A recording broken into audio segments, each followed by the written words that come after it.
যদি মুসলিম তরুণদের জিজ্ঞাসা করা হয় খায়রুদ্দিন বারবারোসার কথা, তাহলে দেখা যাবে অধিকাংশই তাকে চেনেন না। আর যারা চেনেন তারা হয়তো এতটুকুই জানেন যে তিনি ছিলেন লাল দাড়িওয়ালা এক জলদস্যু, যার ভূমধ্য সাগরে লুটতরাজ করে বেড়ানোই ছিল কাজ। আফসোস, ইসলামের এই মহান মুজাহিদ সম্পর্কে এমন চিত্রই অঙ্কন করা হয়েছে হলিউড মুভি এবং পশ্চিমা লেখকদের গল্প ও উপন্যাসে। অথচ খায়রুদ্দিন বারবারোসা কিন্তু কোনো জলদস্যু ছিলেন না। তিনি ছিলেন উসমানী সালতানাতের নৌবাহিনীর প্রধান। উম্মাহর প্রতি তার অসামান্য অবদানের কথা ইতিহাসের পাতায় পাতায় সংরক্ষিত আছে। ইতিহাসের পাতা উল্টোলেই উম্মাহর প্রতি তার অসামান্য অবদানের চিত্রগুলো ফুটে উঠবে। খায়রুদ্দিন বারবারোসা হয়তো মধ্যযুগের আর দু চারজন সেনাপতির মতোই ইতিহাসের কোনো এক কোণে ঠাঁই পেতেন, কিন্তু তার অসামান্য কর্মকাণ্ডের ফলে তিনি স্বমহিমায় উজ্জ্বল হয়েছেন। উম্মাহ তাকে স্মরণ করতে বাধ্য তার অবিস্মরণীয় কর্মকাণ্ডের জন্য।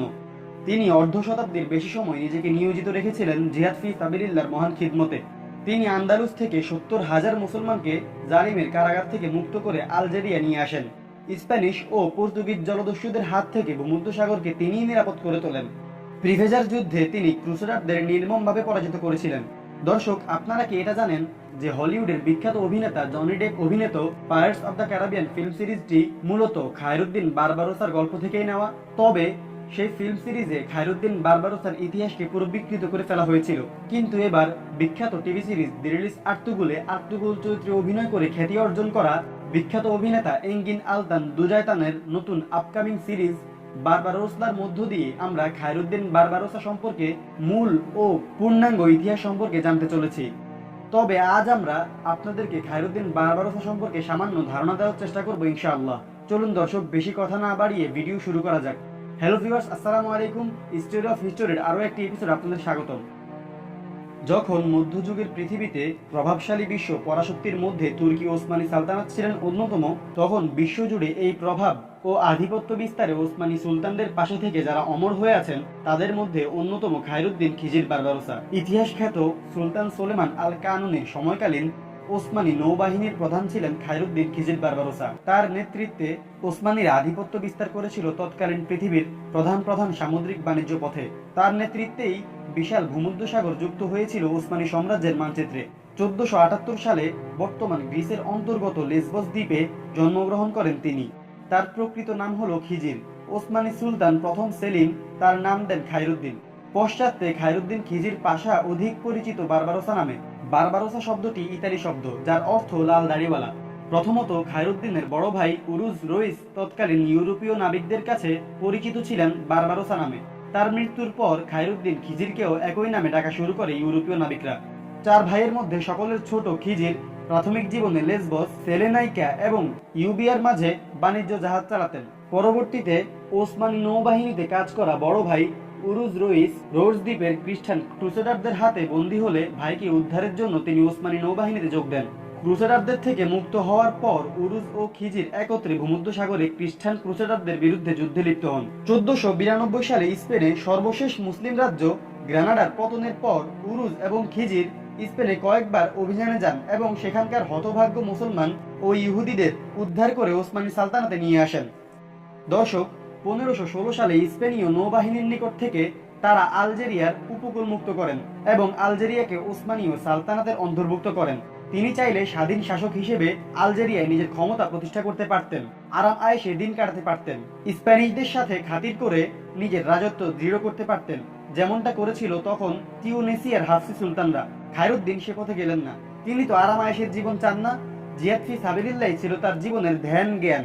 প্রায় তিনি তার সঙ্গীদের বলতেন, মৃত্যুই যখন শেষ গন্তব্য তখন জিহাদ ফি সাবিলিল্লাহ বেছে নেওয়াই শ্রেয়। সুবহানাল্লাহ। হ্যাঁ দর্শক, এই মানুষটিকেই জলদস্যু পরিচিতি দেওয়া হয়েছিল হলিউড সিনেমায়। এটি অত্যন্ত দুঃখের ও লজ্জার বিষয় আমাদের জন্য।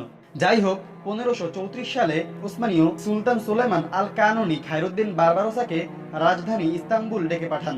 খায়রুদ্দিন ইস্তাম্বুল পৌঁছলে তাকে রাষ্ট্রীয় অতিথির মর্যাদা দেওয়া হয় এবং তাকে ওসমানী নৌবাহিনীর প্রধান হিসেবে নিযুক্ত করা হয়।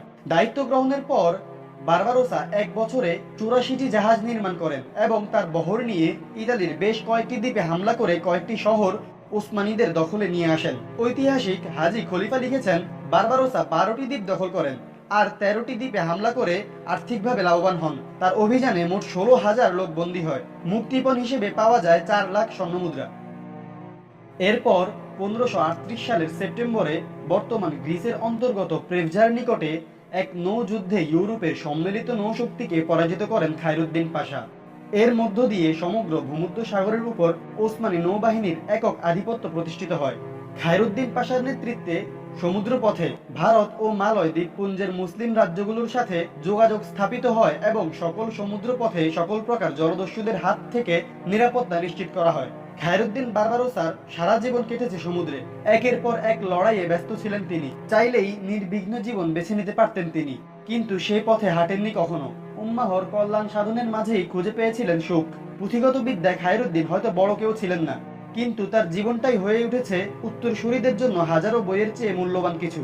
যাই হোক, 1545 সালে খায়রুদ্দিন পাশা তার ছেলে হাসানকে দায়িত্ব দিয়ে অবসর গ্রহণ করে ইস্তাম্বুলে বসবাস শুরু করেন। অবসরে তিনি তরুণ ওসমানীয় নাবিক ও নৌসেনাদের প্রশিক্ষণের জন্য নৌ বিদ্যালয় প্রতিষ্ঠা করেন। পাশাপাশি নিজের নৌ জীবনের অভিজ্ঞতা নিয়ে স্মৃতিকথা লেখেন।